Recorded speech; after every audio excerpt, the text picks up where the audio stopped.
An old man Wafika came. ikhehle. An old man came. Ikhehle. Umkhulu. Grandfather. Umkhulu ufika wathi. What did he come and say?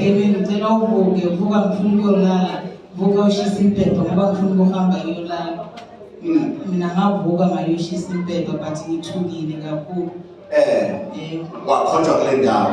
You were pointed to Jesus.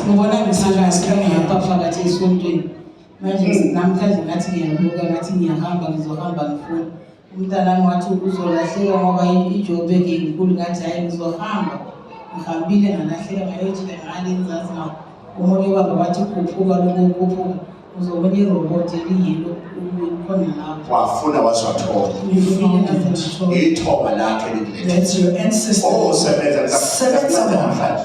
I'll help you today. Ngizakunceda namhlanje. I'll help you today. Ngizakunceda ngapha. I'll help you. Uzawubuya uzobonga. You'll come back and be Hayi ngizakusiza ngizakusebenza moya. Sebenza moya. Sebenza moya. Sebenza moya. Moya baba. Moya Wasezulwini moya baba. Sebenza moya. Sebenza moya. Thank you. Get over.